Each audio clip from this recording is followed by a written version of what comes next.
This is my favorite part of finishing the meditation. I open my eyes and there's always more people.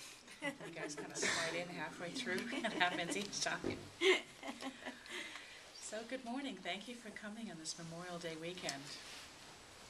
It's a beautiful day and I hope you've got something wonderful planned after services today. We're doing a 3-day Theta Healing course here, and we were here all day yesterday and we'll be here the rest of the afternoon today and all day tomorrow. So we come right back to work on Tuesday morning without a break, but the class is very invigorating. You took the class. You were actually one of my first students. Yes. Yeah, a long time ago. That was, I don't even know how many years ago that was. March of 2008. That's unbelievable. Yeah. That was only the second class that I had ever taught. I was still figuring everything out, but... Oh, you did fine. Jason is our guest pianist today. He's a composer, started beginning composing pieces when he was 15 in South Africa. He's a student and a teacher. You have a full schedule of students that you teach every week. Yes. And he comes here once a month and lends his talents to our beautiful center, so we thank you. Of course. Our guest speaker today is Tanya Masamiri, and she has some beautiful items in the gift shop. She makes and bottles herself these beautiful flower and nature essences, and she's going to be talking to us about how they work, what they do, what you can use them for, how to determine which ones are for you depending on whatever shift it is. I avoid using the word cure if I can, because that infers something's actually wrong with us. Nothing is ever actually wrong with us. There is only things that we choose to change from one state of being to another state of being. And we have at our hands all kinds of tooling, healing modalities and tools that help us do that. So the nature essences and the flower essences are one of them. So, and you learned to make these by yourself? Yeah, We'll channel the information in, but yeah. No, I did follow a basic recipe somebody else created. Okay. But yeah, their channel. Okay. Can you use them in the bathtub? Absolutely. Oh, good. Okay. And your coffee too. Yeah, we actually put them in our crock where the water is. We poured all of them in there so that we were drinking them all day. Yeah. I'm not sure if that was the prescribed usage, but Oh, God. Did they make you happy? So They You did. look so They work. happy They worked. today. they've been working. Yeah, we have a concoction out there. The water out there by my office, by the way, if you drink it, it is infused with 16 different quartz crystals and colors of chakra crystals and moldavite and Tanya's flower essences. So it's a pretty holistic cocktail of water, and it tastes really different. We drink it down all the time. So I was thinking about my topic last night, this morning, and I was guided to talk to you about your chakras. And I know that most of you know what your chakras are and where they are and the different colors, but each of them represents historic information and emotions that come with each one. And you may or may not realize it, but as you choose the colors of your clothing, even down to your underclothing, there's a certain idea in there about how you're feeling. And this gentleman over here has purple and green on. So today you're emphasizing your heart chakra and your crown chakra, and you may or may not have realized that when you pick those clothings out, but we do tend to draw to those. There's a lot of people wearing dark colors in here, which helps you ground. Yesterday I was wearing all black, and I happen to be putting on 2 pieces, which is unusual, and today I'm wearing all white, so I think I must be feeling very grounded today, because I don't normally wear all white. Most of you see me wearing different kinds of colors. So color therapy, they really didn't understand how it aligned with the chakras, but it does. Your base chakra, all the way at the bottom of your spine. It's a beautiful ruby red. The energy is actually vertical, whereas the ones in between have a horizontal twist to them, but the base chakra has a vertical energy. When it is intact, when it is beautiful, when it is healthy, it is a brilliant ruby red. It turns clockwise, and it expands out about 3 feet from your body.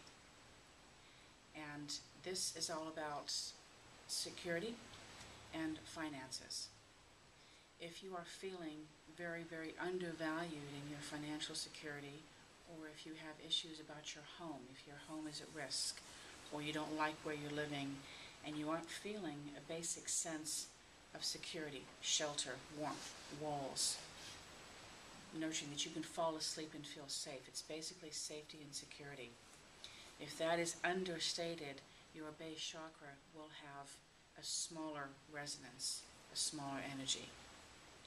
If, on the other hand, you are extremely stressed about it and you're thinking about it, constantly giving it energy and worrying about your own safety, it can have too much energy and it can be expanding out 6 feet beyond your body or more, and it can be out of balance with your other chakras.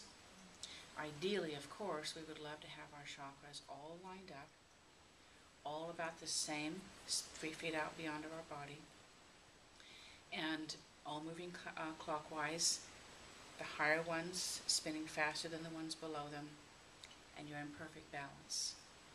And at our fair next weekend on June 4th, we actually have somebody who's coming to take aura photographs, and she'll be able to photograph your chakras so you can actually see where you line up. And it's a beautiful way to understand what areas you need to work on.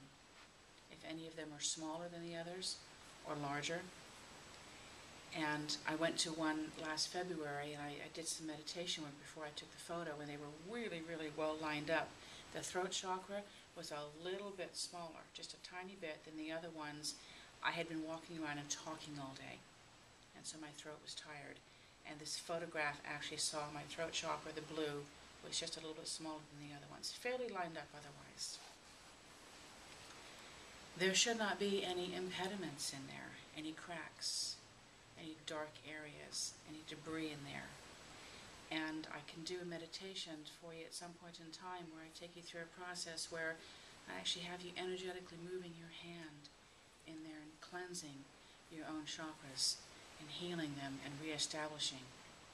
So anytime you've had any shocking events in the base chakra, that if you've had to move suddenly, if you had your house foreclosed upon or got kicked out, or your landlord all of a sudden gave you notice, or you lost your job when you couldn't pay rent, shocking events that affect your feelings of safety and security in your home will cause some kind of breach in that base chakra.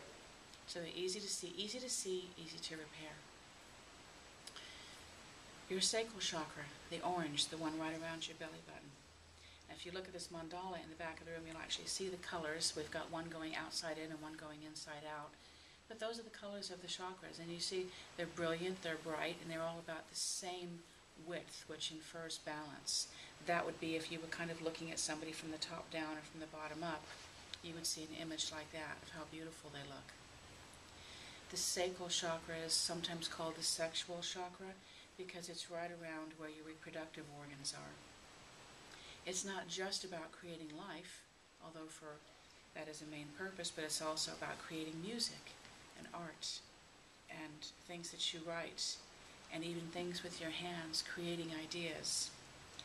Anytime you create music or create nature essences, or if I create an article for the magazine, we're accessing the sacral chakra. It is particularly important for women to create because we actually have the uterus, which is giving us the means to create life. And so even if we don't have children or if we stop having children, it's important for women especially to continue to create, but for men too. If you're feeling creatively stifled, your sacral chakra will be shrinking. If you're in a particular heightened, it could also be expanding out there. It is important, though, again, to keep them all in balance. Even if you're up all night writing a song and your sacral chakra is the one that's completely expanded out, but the other ones aren't catching up, you can get frustrated with your creation and get writer's block or composer's block. Have you experienced that? Oh, yeah. Yeah. So balance your sacral chakra. Hi, come on in. The solar plexus, this is about self-respect and self-esteem. And if you ever feel yourself touching this area, and that actually goes for any area, if you feel yourself just, you think, oh my gosh, what's going on here? Or I can't think.